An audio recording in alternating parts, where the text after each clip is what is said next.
Markus 1 vers 1. Die evangelie van Jesus Christus, die Seun van God, begin so. Nou, dis 'n ongelooflike vers om 'n evangelie mee oop te maak. In die sin dat die skrywer gebruik in hierdie een vers woorde wat polities gelaai is in sy tyd. Nie in ons tyd nie. Vir julle toe ek hierdie vers lees, dit klink soos 'n perfectly mooi Bybelversie, nee. En as ek vir jou sê dis baie polities, gaan jy dink, hoe is dit polities? Nou, woorde daar soos evangelie. Evangelie, het ek vir julle vertel, beteken goeie nuus. Dink julle die Bybelskrywers is die eerste ouens wat die woord evangelie gebruik? Nee.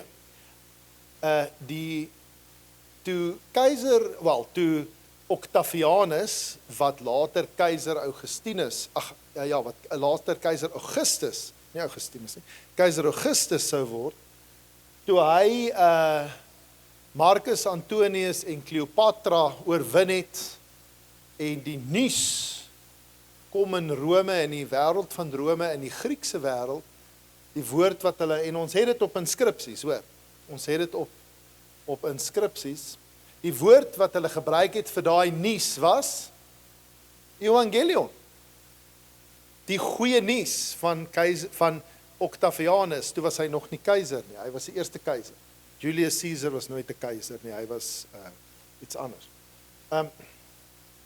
So daar is 'n politiese term.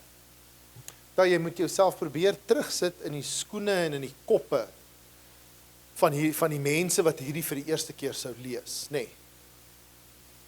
Jesus, die Christus. Dit is maar altyd 'n interessante ding dat ons vertaal dit natuurlik as Jesus Christus, maar baie mense dink half Christus, Jesus is sy naam en Christus is sy van. Jy weet, dis amper, ek weet, julle weet, dit is nie eintlik wat dit is nie, en ek weet, dis nie wat julle dink nie, maar jy dink Christus is 'n naam, nee.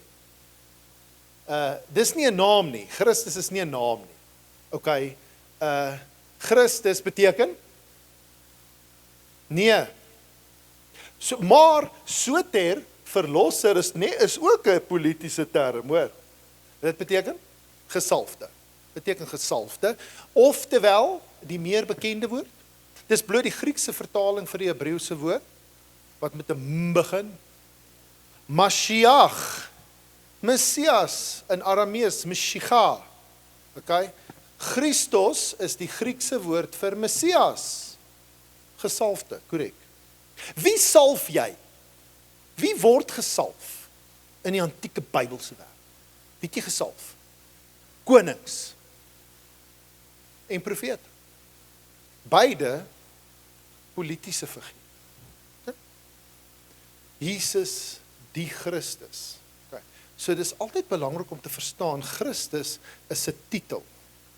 Dis is Boeddha. Nee, julle weet, Boeddha is nie 'n naam nie. Julle het dit geweet.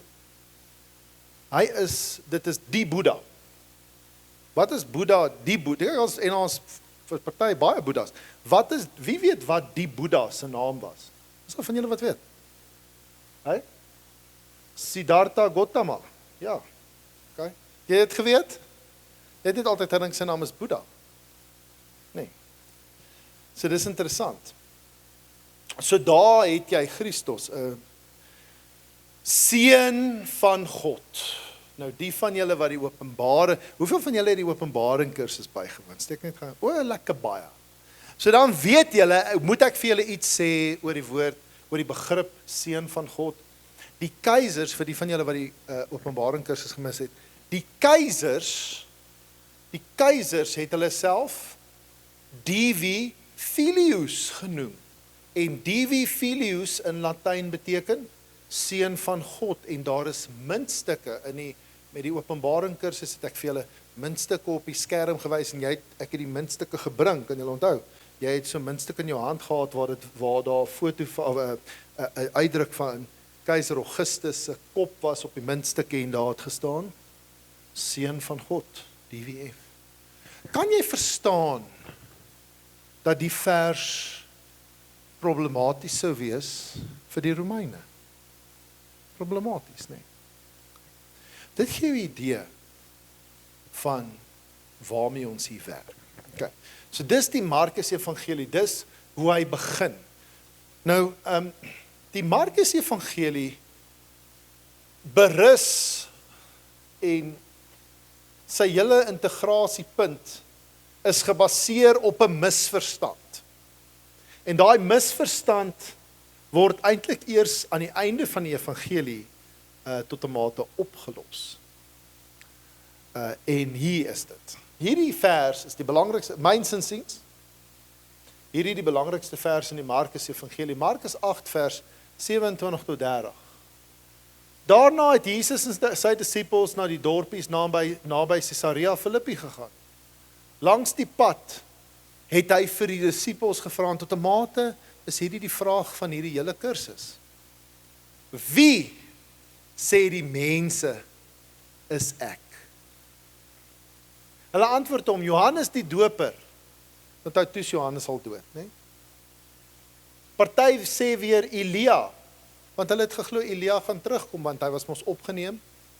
Elia is een van die min mense in die Bybel wat nie 'n dood het nie, nee, hy word net weggevat.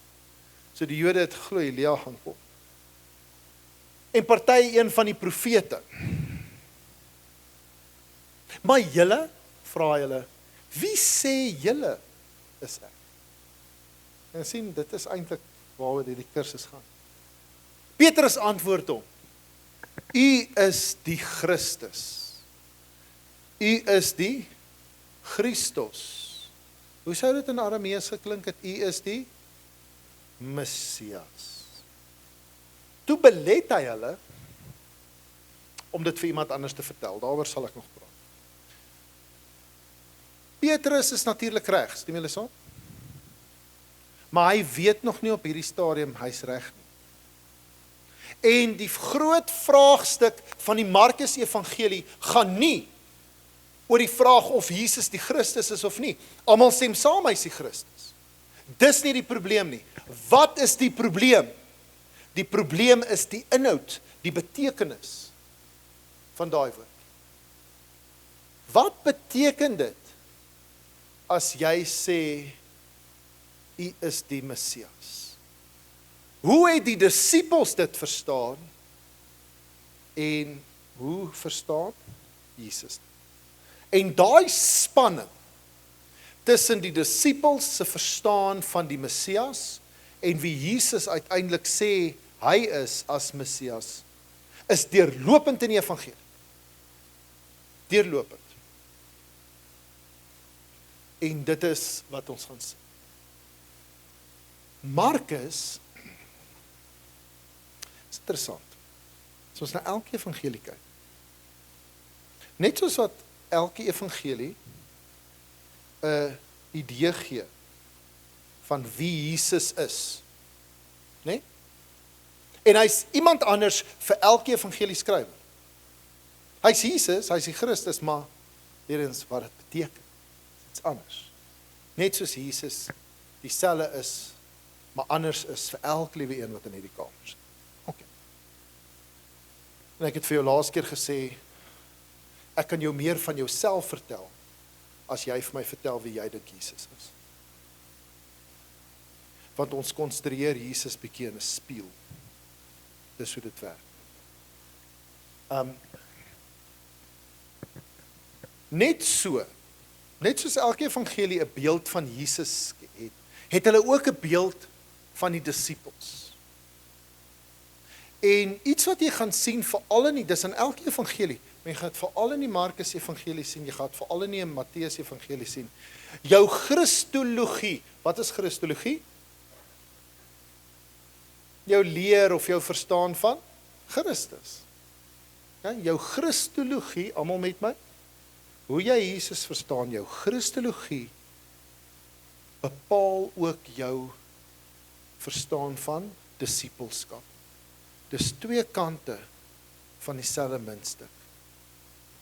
As jy Jesus sien as eksklusief, streng, jy weet, dan gaan dit jou sienswyse van wat Christendom is en disippelskap is ook bepaal. Jy gaan sien, ek gaan het vir jou wys in die Markus. So omdat jou Christologie jou sienswyse van disippelskap bepaal, een van die produkte van hierdie spanning wat ons sien hierso, wat Petrus nie weet wat hy sê nie, is die disippels in die Markus evangelie is ongelooflik stupid. Het jy dit al agtergekom? Hulle is stupid. Hulle het nie 'n klou nie. Het julle dit agtergekom? Jesus raas die hele tyd met hulle. Gebeur dit in die Matteus evangelie? Nee. Matteus evangelie baie hoë waardering van disippelskap. Markus evangelie, hulle het nie 'n klou nie. Hulle het die memo gemis. En Jesus moet hulle 'n ding, dis is my kinders. Hy moet hulle 'n ding 3 keer vertel. Dan miskien. En dan eintlik nie. Hulle snap dit eers as hulle dit sien. Reg? Ja. So ons gaan baie interessant na die goed kyk. Kom ons gee vir jou 'n spoiler. Wie is Jesus in die Markus evangelie? Jy sal sien die titel van hierdie les is Stap die kruis weg saam met Jesus. Sê vir my, dit klink nie mooi nie. Dit was ek wat dit geskryf het. Dit klink beautiful. Beautiful. Ek love it. Ek is my hoendervlei. Ek het my oomblikke. Wie is Jesus in die Markus evangelie? Meer as enigiets anders. Hy is die lydende Messias. Niks anders. Hy is seun van God. Maar daai stelling seun van God is paradoksaal. Wat beteken dit as ek sê iets is paradoksaal? Dis teenstrydig in terme, maar tog dieselfde. Paradoksaal. Dis soos om te sê 'n vrye slaaf. Jy weet? 'n slim politikus. Ja, ek het nie dit gesê nie. Ek hoop nie is politici nie. Nee, dit is lelik. Ook nog 'n baie ander ding, ek sal eerder nie. Anders trap ek op tone. So, wanneer hy sê seun van God, dan verwag jy wat? Mag, krag, gesag, en ander woorde wat met ag eindig. Jy weet, jy verwag daardie autoriteit. Jy verwag 'n sterk figuur, nee. Jy verwag nie iemand met swakheid. Jy verwag nie iemand met emosie. Is ek reg? Seun van God. Ek meen, dis die keiser. Ek is besig om 'n boek te skryf, my 4de boek gaan oor manlikheid. Ek stel baie belang in gender en manlikheid in die antieke tyd. En ek argumenteer in my, sorry, dit is 'n bietjie akademies, maar ek argumenteer in my boek dat die begrip seun van God is 'n hoogs manlike begrip. Dis 'n begrip wat belaai is met dis hypermanlik, hypermasculine. Baie interessant. En daar's nie plek vir swakheid en seer nie. Ongelukkig is dit hoe ons mans bietjie groot geword het nie, veral in die apartheidsjare. Is dit nie? Terrible. Dit het 'n klomp lelike goed by ons gelos, dink ek. Maar ek gaan nie praat oor manlikheid nie. Maar tog, in die Markus evangelie, hy is die seun van God. Hy is die Messias, maar hy is die lydende Messias. Meer as enigiets anders. Markus fokus op Jesus se lyding. Hy fokus op Jesus se menslikheid. As jy 'n evangelie soek wat spreek tot die menslikheid van Jesus, geen ander evangelie doen dit. soos die Markus evangelie. Jesus is so menslik, so swak, dat hy amper ongoddelik is. En dit is wat die vers, en jy kom dit eers agter aan die einde. Markus, het jy al ooit movies gekyk, en kyk jy die movie, en dan aan die einde kry jy hierdie groot openbaring in die movie, en dan voel jy, ek moet die movie weer van die begin af kyk. Daar was so 'n fliek van Martin Scorsese, ek hou baie van Martin Scorsese se flieks, Shutter Island, ek weet nie of jy al ooit dit gekyk het, is Leonardo DiCaprio, is 'n briljante fliek, gaan oor 'n psigiatriese hospitaal en 'n geestesversteurde en hierdie wêreld waarin hy leef. As jy dit nie gekyk het nie, maar dis een van daai flieks, as jy hom klaar gekyk het, dan besef jy moet hom weer van die begin af kyk. Die Markus evangelie is baie soos dit, as jy hom deurlees, dan besef jy, ek moet hom weer van die begin af lees. Jy moet Markus 2 keer lees. Want die groot openbaring is eers aan die einde. So die fokus is op die klem is op Jesus as die lydende Messias. Jesus is baie, ons gaan oor praat, hy is baie emosioneel. Jesus is baie soos ek en jy. Weet jy kry dit nie in die Johannes evangelie nie. In die Johannes evangelie is Jesus Superman. Jesus is God. En hy maak seker jy verstaan. Jesus is God en hy is in beheer. En partykeer het ons dit nodig. Is jy reg? Sê my saam. Soms het ons Jesus nodig wat in beheer is en wat Superman is. Beter is. Maar soms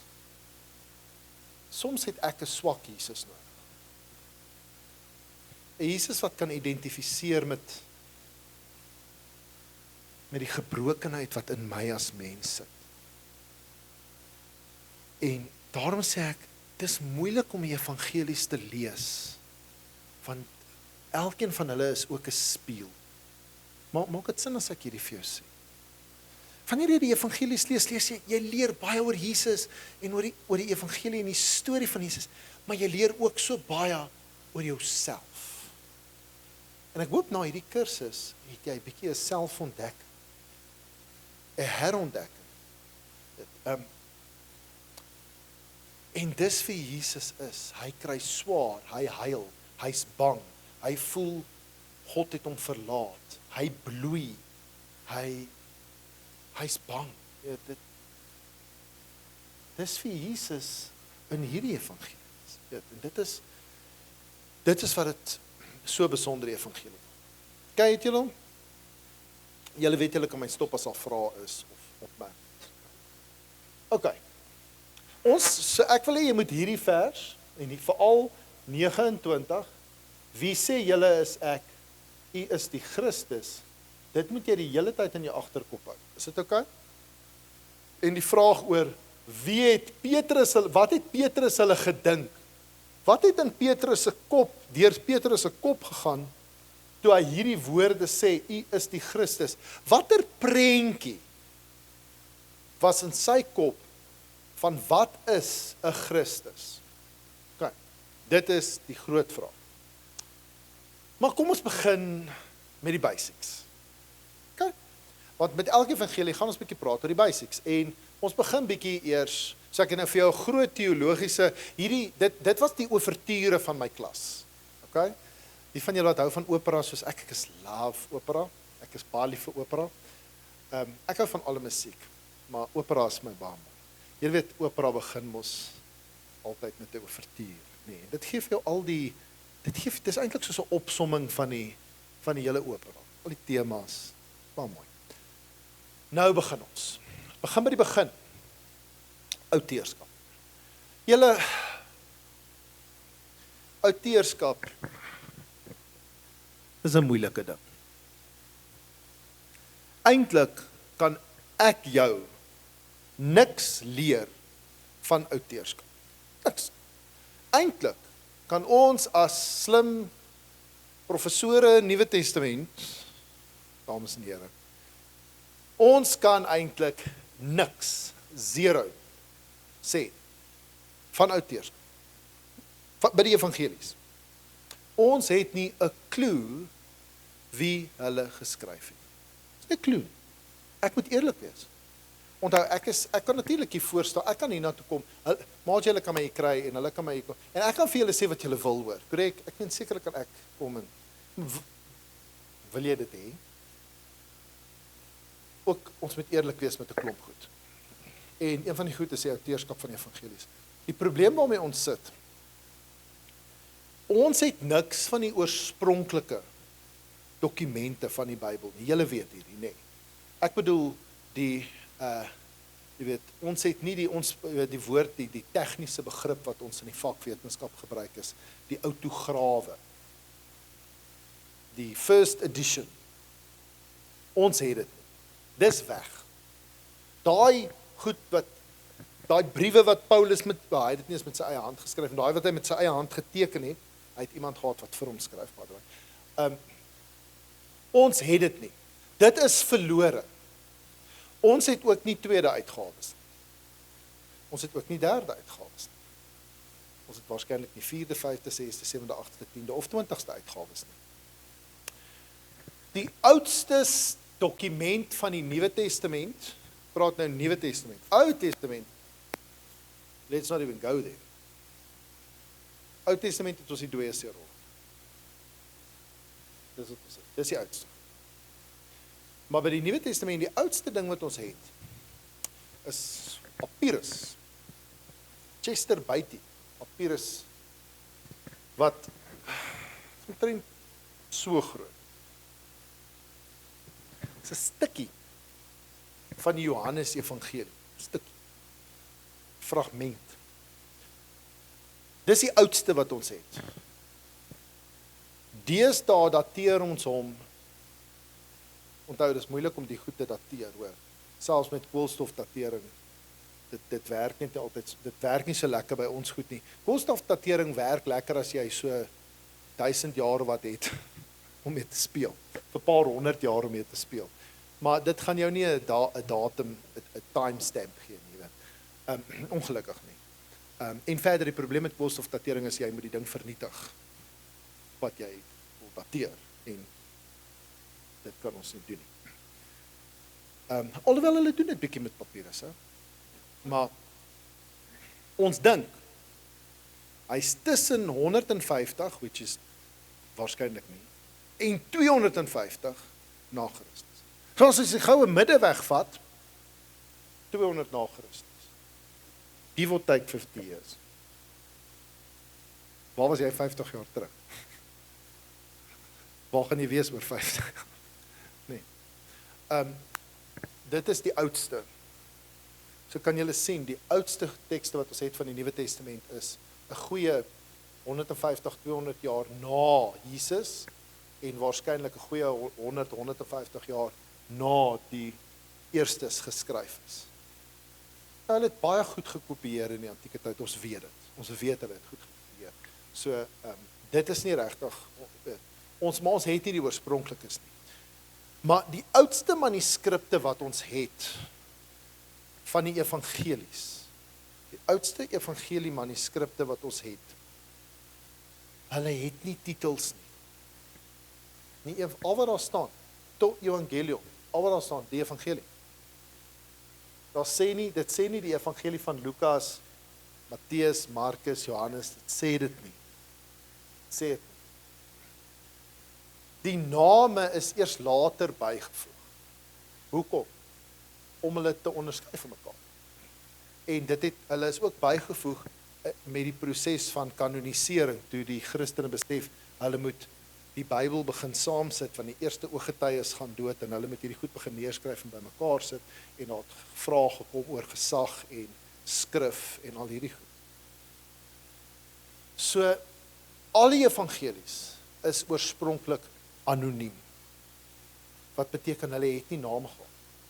En nie een evangelie maak aanspraak op wie hom geskryf het nie. Die enigste wat vir jou bietjie outeursinligting gee, waaroor ons bietjie kan praat oor outeurskap en ons gaan, is Lukas. Ons kan ook nie veel aan sê. Markus, ja. Maar ons kan gesels oor die outeurskap. So dit is wat ek nou net gesê het. um,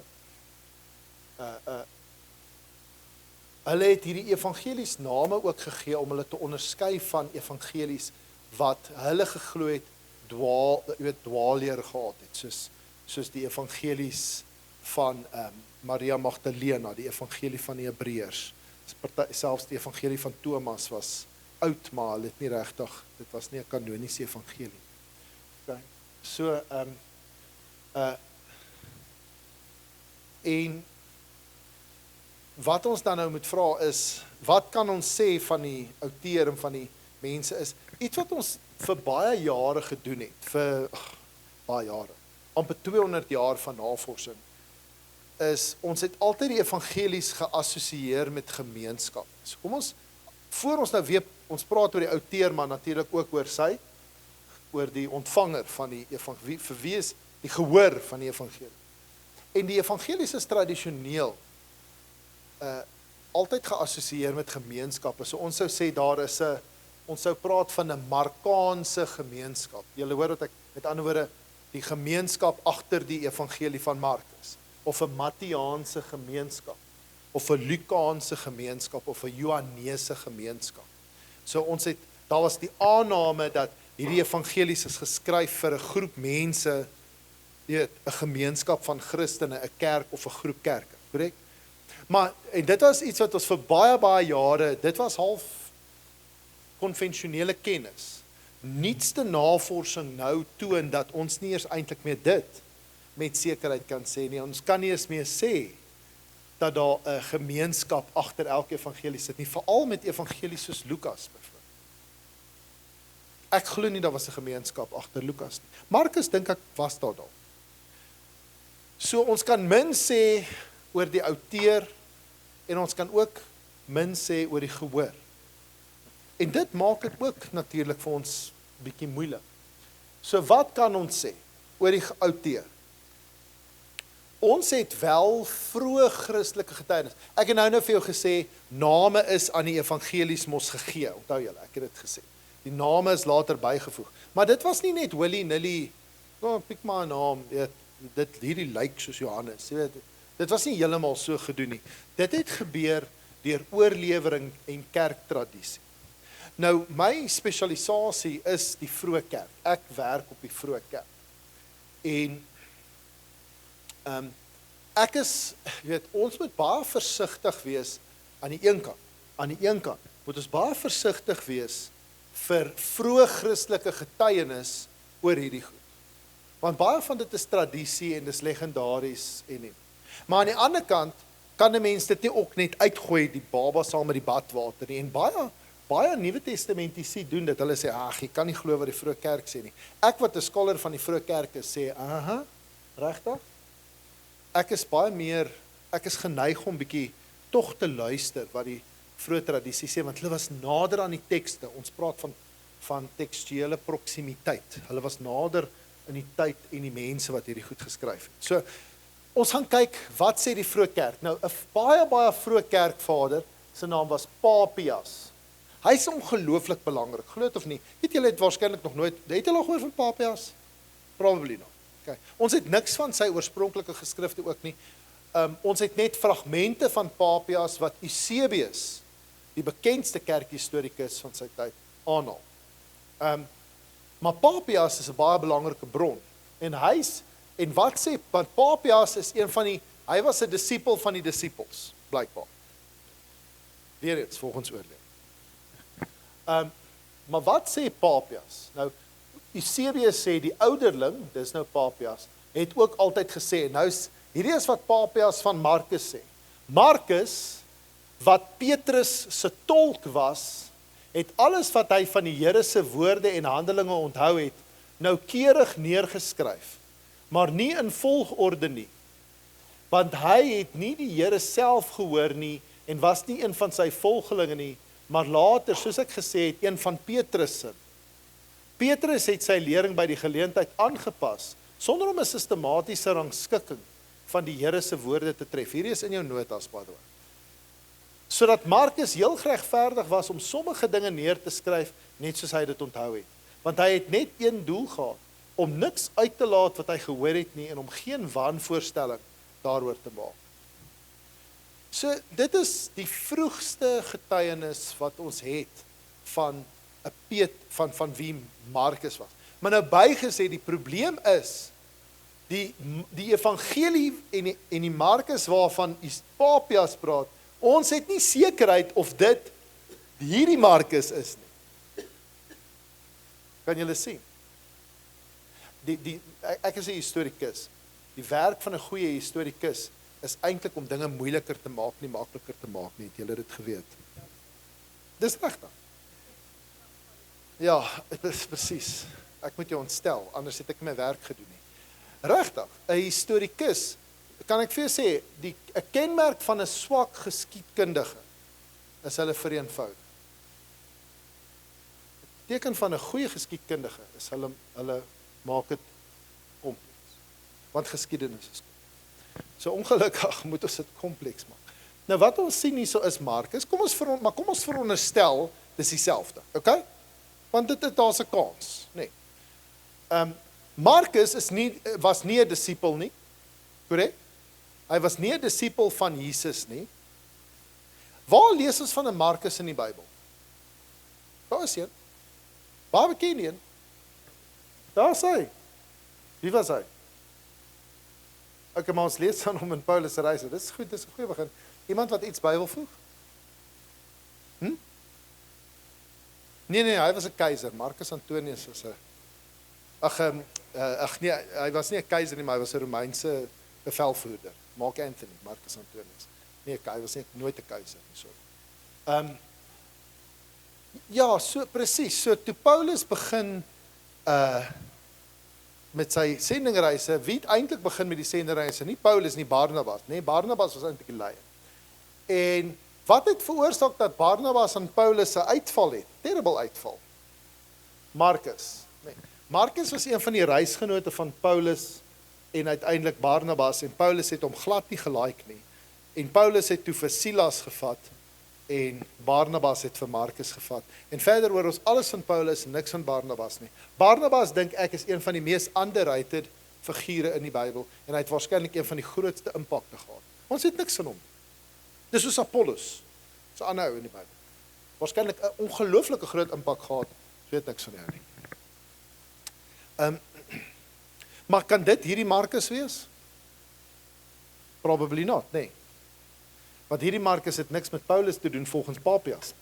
Volgens Papias is Markus 'n disipel van Petrus. So Papias sê vir ons, die Markus evangelie is eintlik die evangelie van Petrus, soos onthou, nie in 'n goeie volgorde nie. Kan julle sien, hy's gepla bietjie met volgorde en weet, maar daar was vrae gewees oor die evangelie van Markus, hy lyk onvolledig, hy's kort, is bietjie sloppy geskryf.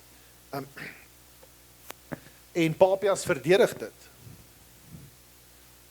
So hy sê eintlik Markus is eintlik die evangelie van Petrus volgens Markus. So Markus was nie 'n disipel nie. Maar hoekom sê Papias hierdie? Dit was baie belangrik vir die proses van kanon. Want wat het 'n evangelie, 'n Bybelboek oor die algemeen, wat het 'n Nuwe Testament boek die gesag gegee om in die kanon opgeneem te word, om gesag te kry en uiteindelik Bybel te word? Dit moes geskryf wees deur 'n apostel of deur iemand geassosieer met 'n apostel. Markus was nie 'n disipel of 'n apostel nie, maar hulle assosieer hom met een van die belangrikste apostels, Petrus. Okay. Yes.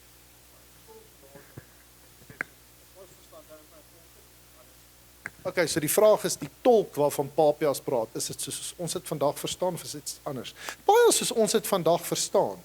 Jy weet, die groot vraag in die antieke tyd was, en is tot vandag toe nog 'n groot vraag.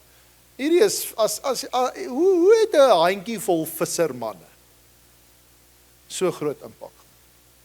Dit is eintlik ongelooflik. En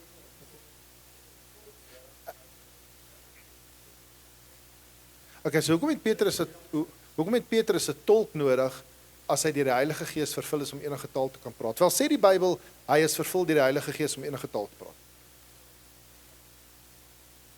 Dis 'n interpretasie, nee. Nee, hy's nêrens sê hy kon enige taal praat.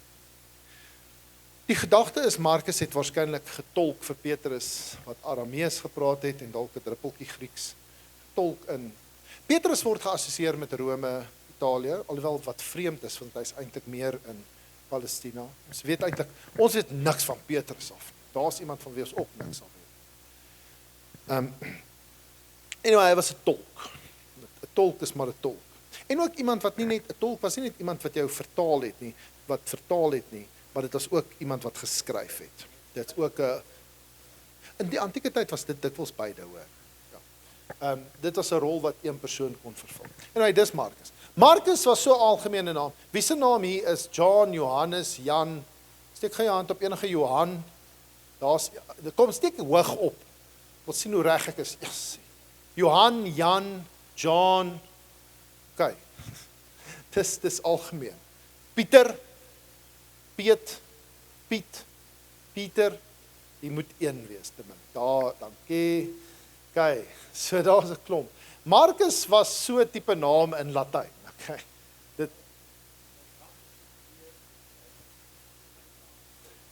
Markus is eintlik 'n Romeinse naam, ja. Ons gaan nou hieroor praat ook, ja. Dis heeltemal reg. Dit is 'n meer 'n Latynse naam. So dit is die tradisie. Is hy reg? Is daar enige manier om dit te glo? Dis baie moeilik. Ons weet eintlik nie. Ons weet nie wie Markus was nie. Ons weet nie ons weet nie. Maar dit is interessant om hierdie goed te weet en te verstaan dat in die geskiedenis word die Markus evangelie geassosieer met Petrus. Okay. Nou, een van die ander goed wat ons moet probeer verstaan, wat ek vir jou geleer het ook met die Openbaring lesings, is om 'n evangelie te verstaan, moet ons verstaan waar, of om 'n teks, Bybelteks te verstaan, moet ons verstaan waar is hy geskryf en wat was die omstandighede. Korrek? Met Openbaring, kan julle onthou met Openbaring, kon ons iets sê oor die skrywer? Waarskynlik bietjie meer as wat ons nou kan sê oor Markus, nê. Wie was Johannes van Openbaring? Nie Johannes die disipel nie, waarskynlik net Johannes die rondlopende profeet. En Johannes is ook so 'n algemene naam, soos ons nou net gesien het. Johannes, waar is Markus geskryf? Dis baie interessant. Dis moeilik. Met die evangelies is hierdie ook moeilik, hoor. Daar's 'n interessante teorie wat sê Markus is in Rome geskryf. Wat verskriklik interessant sal wees, nê, want hierso het jy die oudste evangelie en hy's nie geskryf in Palestina of in Galilea, jy weet, of in die oosterse gebied, nie, hy is geskryf in Rome, moontlik. Dit is baie interessant. Volgens tradisie, volgens Papias, is hy geskryf in Rome, saam met Petrus, want Petrus word geassosieer met Rome in die tradisie. In die Bybelse konteks word Petrus meer geassosieer met Palestina en Galilea, jy weet, waar hy evangelisasiewerk gedoen het, en Paulus, sou jy dink, word nou bietjie meer geassosieer met Griekeland, Klein-Asië, Griekeland, Rome, nê. Die vraag is, was daar al gevestigde Christengemeenskappe in Rome op daai tyd om hierdie tipe goed te produseer? Miskien. Ons kan dit nie uitsluit. Kan julle sien hoe benader ek hierdie wetenskaplik? Julle met my? Paulus het briewe aan die Romeine geskryf, maar Paulus se brief aan die Romeine het hy geskryf, hy het hulle nog nie eens gesien nie. So die groot vraag is, wat ons tot vandag toe nog vra is, hoe het, en hou in gedagte, Romeine is Paulus se laaste brief, so hy is laat. En daar's 'n goeie kans dat Romeine en Markus min of meer kontemporêr is, so dit is interessant. So daarom sê ons kan dit nie, ons kan dit nie uitsluit. Die groot vraag is, hoe het die Christendom in Rome uitgekom? Dit is eintlik 'n interessante vraag. Yes.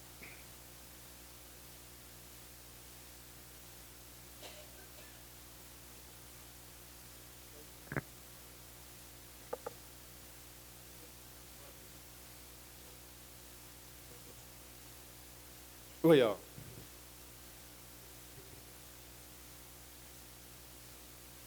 Ja, dis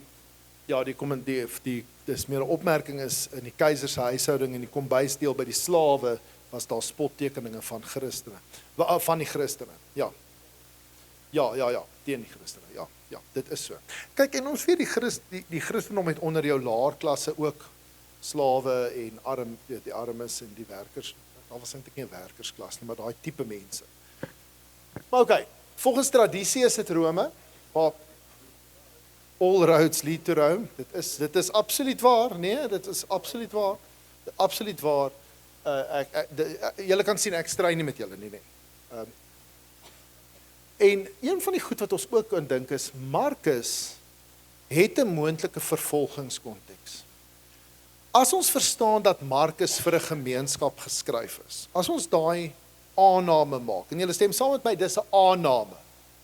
As ons die aanname maak, dat hy vir 'n groep geskryf is, as jy Jesus uitbeeld, as 'n lydende Messias, iemand wat menslik is, wat bloei en wat ly, wat suffer, dan kan jy iets moontlik van die gehoor sê, nee. Dit was waarskynlik 'n gehoor, wat ook onder vervolging was. En Jesus word uitgebeeld eintlik as die eerste Christen martelaar. Want as jy in 'n konteks is waar jy vervolg word en om vanaand hier na my toe kom luister, kan dalk beteken die polisie kom klop vanaand aan jou deur en arresteer jou en vat jou weg van jou gesin. En martel jou in, jy weet, in die polisiestasie en gooi jou dalk by 'n venster uit soos hulle gedoen het in die apartheidsjare. Dan 'n Jesus wat ly en 'n Jesus wat lyding verduur, dit vind aanklank met jou. Nee. En dan eintlik help dit jou om te verstaan dat wanneer jy ly, wanneer jy suffer, is dit 'n vorm van imitatio Christi, 'n vorm van die nabootsing van Christus. Deur te ly boots jy Jesus na. Maar eintlik wat die skrywer doen is hy boots Jesus na sy gehoor. Maar die vraag is, wat het eers gekom, die hoender of die eier? Nee, dit is nou nie heeltemal die vraag. En as dit 'n vervolgingskonteks is, Rome, in daai tyd, as ons Markus plaas, min of meer in die tyd van die brief van die Romeine, dan kan dit wees dat daar vervolging was. Vervolging in hierdie tyd is baie sporadies, en dit is baie moeilik om dit neer te pen, en dit was nie universeel nie. Okay, so vervolging is 'n tricky ding. In latere tye raak dit makliker om, veral aan die einde van die eerste eeu, dan kan jy het, soos ons gepraat het, oor Domitianus, die keiser, met die openbaringskursus. Die ander interessante ding is, daar is Latinismes in Markus. Markus is oorspronklik in Grieks geskryf, maar daar's baie Latynse woorde in Markus. En dit is interessant, dit is uniek, daar's geen ander evangelie wat dit doen nie. So jy gaan dan aanneem, weer eens, ek gebruik daai woordjie, en julle verstaan ons as die woordjie aanneem gebruik, dit is moeilik, geen bewyse of beperkte bewyse, of ons moet nog bewys, maar dit is 'n aanname, en jy kan dit dalk bewys, dat dit 'n gehoor is wat meer bekend was met Latyn. En in die ooste, Palestina, Klein-Asië, daai wêreld, soos ons weet van Paulus, was die dominante taal Grieks.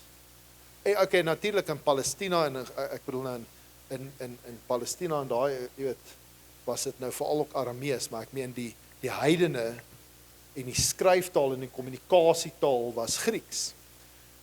Nie Latyn nie. Latyn was nie so groot in die ooste nie. Dit het later in die ooste, weet, maar Latyn was die taal van die weste. Die ooste, as ek sê die ooste, dan bedoel ek Griekeland, Klein-Asië, wat Turkye is, en alles oos. Wes is Italië en alles wes, maar toevallig ook alles suid van Italië, Afrika. Noord-Afrika, behalwe Egipte was baie Grieks, maar die noordlande soos Tunesië vandag, dit was Romeinse wêreld gewees, en dit was baie Latyn. So dit plaas Markus waarskynlik, dit kan Markus in 'n westelike Romeinse konteks plaas as daar Latinismes is. Maar is dit genoeg om Markus in Rome te sit? Nie noodwendig nie, want jy kan net argumenteer, maar wat is dit, dalk was die skrywer, het hy net gekies om Latyn te gebruik, want die konteks waarbinne die storie vertel word, is Romeins. Nee, so dis moeilik. Maar die feit dat hy Latinismes daar gebruik, dit is nie iets wat ons net moet weggooi nie. Die ander interessante ding is die kwessie van Aramaïsmes, al die woorde ismes, lekker. Julle weet wat se Latinisme, dis 'n Latynse, wel, hy vertaal Grieks en Arameese woorde na Latyn toe, maar hy hou dit in Grieks. As julle weet wat ek bedoel. Dis soos die Griekse woord baptismos, wat in Latyn net baptisma word. Sien julle? Ja. Aramaïsmes en Joodse gebruike word verduidelik. Dit is iets wat ons wel baie aandag aan moet gee. En wat Markus waarskynlik beslis bietjie meer weg van die oorspronklike swaartepunt was, naamlik Palestina en Galilea. Die feit dat die skrywer Arameese woorde moet verduidelik en vertaal, en Joodse praktyke moet verduidelik aan sy gehoor, dit is sterk bewyse. Ten minste dat dit waarskynlik nie binne die gebied van Palestina was, of Galilea, of selfs verre oostelike Klein-Asië, waar daar nog Arameese, Syrië byvoorbeeld. As jy my vra, ek dink daar's 'n goeie kans hy's in Rome geskryf, hoor. Ek dink regtig, ek dink nie 'n mens moet dit weggooi nie. Ek dink daar's 'n goeie kans dat die oudste evangelie van Rome afkom. Ek dink daar's regtig 'n kans. Ander opsies wat baie sterk is en wat regtig, ek kan sê dit is amper net so sterk soos die Rome hipotese, is dat dit van Galilea afkom en gebiede bietjie verder noord soos Antiochië. Galilea en Antiochië, veral Antiochië was, meeste van ons geskrifte van die Nuwe Testament kom van daai wêreld af. So dit is ook, ek gaan hier staan en sê 50% Rome, 50% Galilea of Antiochië. Maar dit ten minste gee ons twee opsies, nee. Dit gee ons twee, ons het al iets kon sê, dis meer as wat ons kon sê van outeurskap, nee. Maar kan julle sien hoe ons dit doen? Dis ook interessant om te kan sien, hoe doen ek dit? As 'n teks nie vir my sê waar dit geskryf was nie, hoe bepaal ek waar dit geskryf was? Dis die tipe goed waarna ons kyk. Maar kan julle sien hoe moeilik dit eintlik is vir ons? Dis eintlik moeilik. En dikwels wanneer mense wat nou nie professionele Bybelwetenskaplik is nie, jy lees hierdie goed en jy neem maar net aan. Dis deur Markus geskryf, jy weet nie heeltemal wie Markus is nie, en dis dalk hier of daar geskryf, of jy weet nie. Maar jy kan agterkom die chemie wat agter dit gebeur, as ek dit so kan stel, jy weet, om by hierdie punte uit te kom. Wanneer is Markus geskryf? Al wat ons kan sê met jy gaan sien as ons oor al die evangelies praat, al wat ons kan sê is 'n evangelie voor, ons gaan bietjie meer, oor Lukas kan ons bietjie meer sê, maar as dit kom by Matteus en Markus, maar veral Markus, maar Lukas ook, is hulle voor of na 70 geskryf? Wat het in die jaar 70 gebeur? Ja, baie mooi, julle, die tempel in Jerusalem, julle is 'n regtig baie goeie klas. Nee, regtig, ek is ernstig, ek meen, julle gooi my met Grieks laas keer, julle sit hier so reg by my en challenge my, ek like it.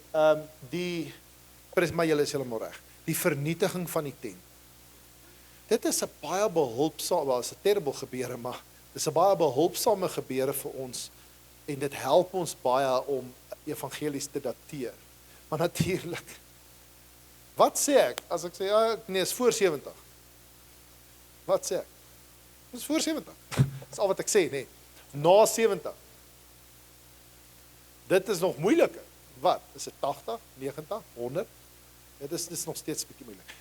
Maar ten minste, dit gee ons 'n goeie idee. Hoekom hierdie ding van voor en na 70? Wel, dis eintlik al wat ons het.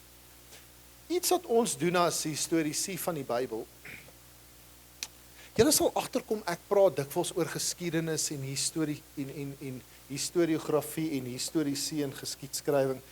Ek het 'n identiteitskrisis, ek het 'n paar, maar een van my identiteitskrisisse is, ek weet nie altyd of ek 'n historikus is en of ek 'n teoloog is nie. En of ek 'n teologiese historikus is of 'n historiese teoloog. Kan julle sien, is goed wat vir my ek worry.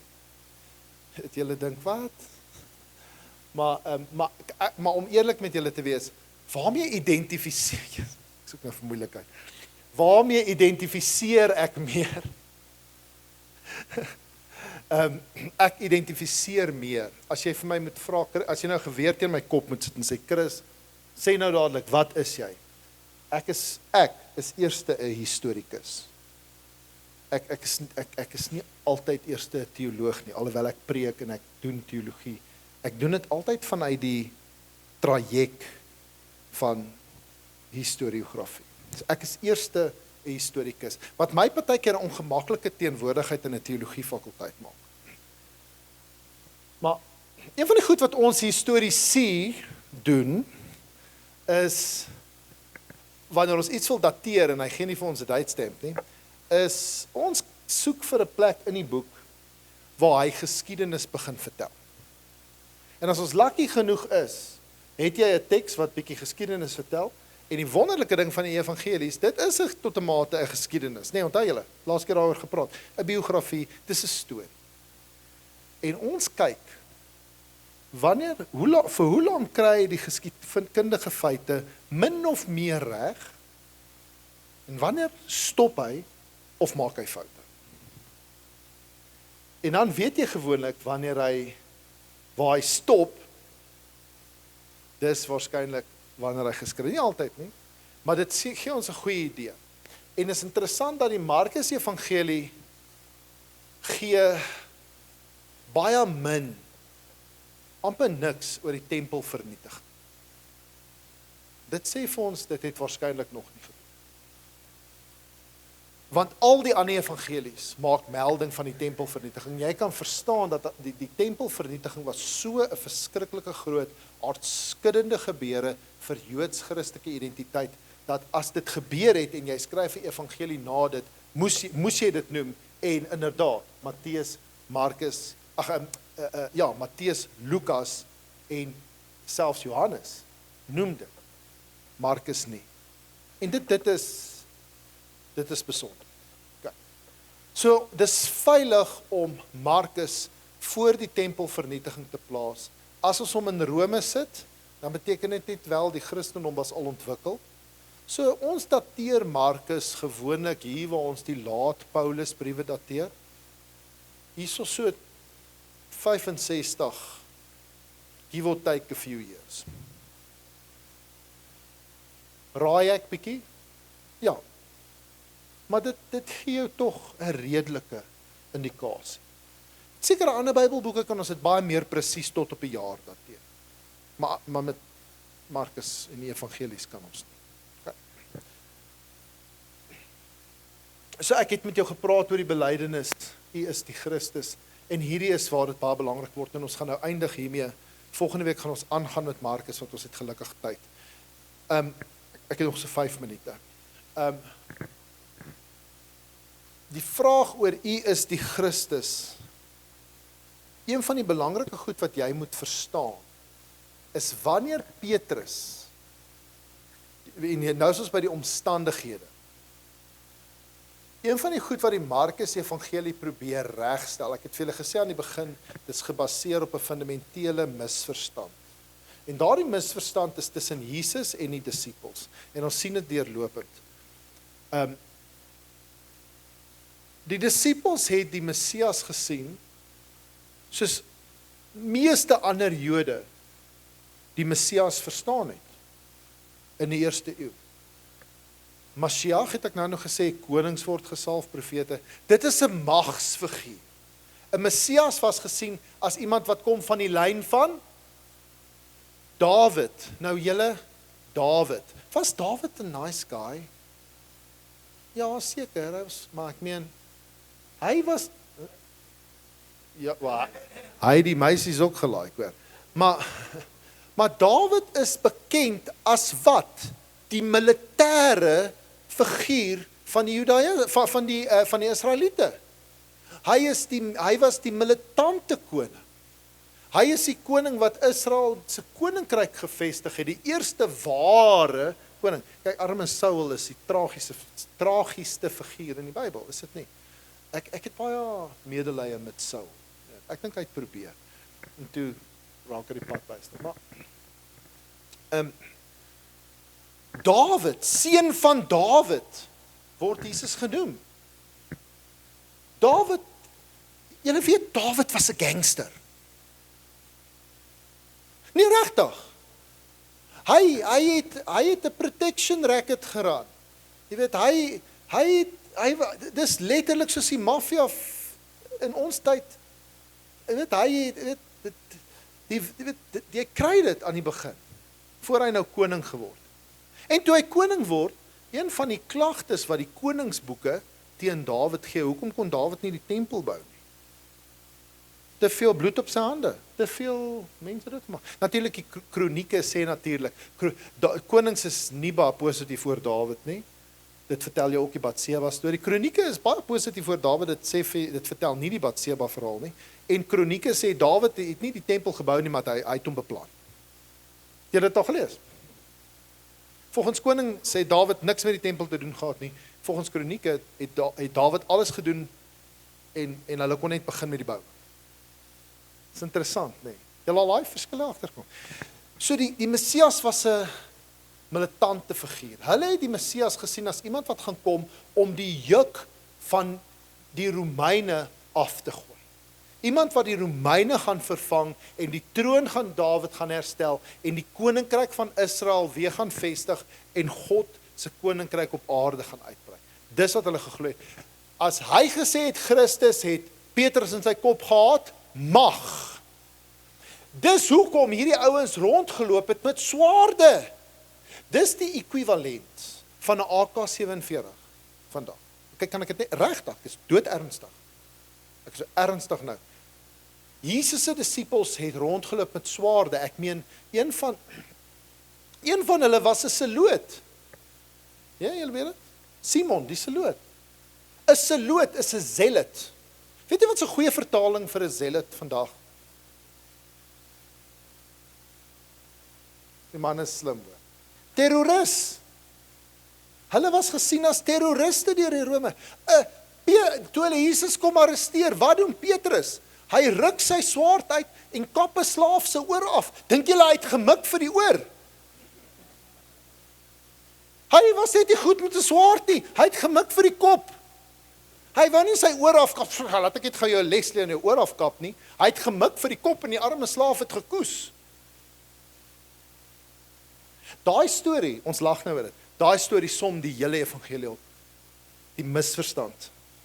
Dit gebeur nie eens maar dit som die hele misverstand op. En jy gaan dit sien, dis hoe die disipelskap verstaan, misverstaan. Here, kan ek aan die regterhand sit? Wie gaan aan die regterhand sit? Dan kom Jesus en hy sê die koninkryk van God is vir kindertjies. Ons gaan daaroor praat. Ons gaan daai teks in diepte lees volgende week. Dit is die misverstand. Dit is die misverstand. Hulle het gedink Jesus gaan kom om power te gee. En wat gebeur? Hy kom om te ly en te sterf. Kan jy verbeel hoe teleurgesteld hulle moes wees? Dan gaan Petrus en hy sê vir hom, Here, moenie so praat nie. En wat is die woorde wat Jesus vir hom sê? Gaan weg agter my Satan. Dis nie omdat die gees van die Satan in Petrus ingegaan het, nie. Soos party mense sal dink, nie. Nee. Want Petrus het dieselfde belydenis gehad as die demone en die Satan. Hy het nie verstaan wie Jesus was nie. En dit is die groot probleem. En daarom wil Markus Jesus herdefinieer en die Judaïsme herdefinieer in die lig van hierdie gebeure van die lyding. En daarom sê ek, Markus se evangelie bied Jesus aan as die lydende Messias. as jy die Markus Evangelie lees, is my laaste woorde die. Het jy al agtergekom, Markus? Het jy hom al gelees? Het jy agtergekom hoe rammel hy alles af? Jy het agtergekom. Die Griekse woordjie euthus, wat dadelik of onmiddellik beteken. Hy kom meer voor in Markus as in enige ander boek, by verre. Tel die woordjie onmiddellik of dadelik.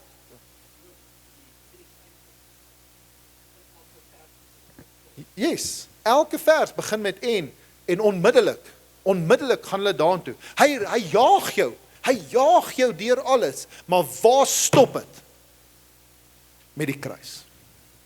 En dan rek hy dit uit. Hy het die mees gejaagde en die kortste evangelie, maar hy het die mees gedetailleerde en die mees grafiese uitbeelding van die kruising. Nie vir kinders bedoel nie, hoor. Regtig. Bybel is nie materiaal vir kinders nie, dit moet gemedieer word, hoor. Ek het dit al gesê.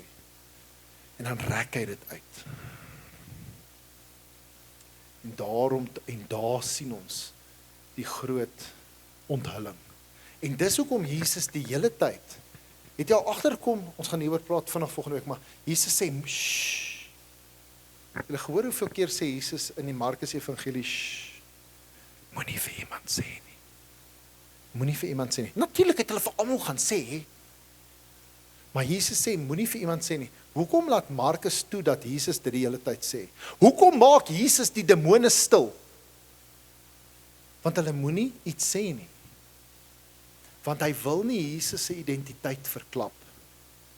Hy wil nie Jesus moet sy identiteit openbaar met 'n genesing, of 'n demoonuitdrywing, of sulke goed, of 'n belydenis, U is die Christus nie. Want dan gaan jy dalk misverstaan wie hy was. Waar word die gordyn oopgeruk? Jy sien hom aan die kruis. Dit is wie Jesus is vir Markus. OK. Tjoe, intens. Lekker. OK, almal happy? Vrae, klagtes, uitbarstings? OK, dankie dat julle hier was. Ontvang asseblief die seën van die Here. Mag die liefde van God die Vader, die genade van ons Here Jesus Christus en die gemeenskap van die Heilige Gees jou deel wees. Julle moet 'n baie lekker week hê. Amen. Ek sien julle volgende week. Dankie.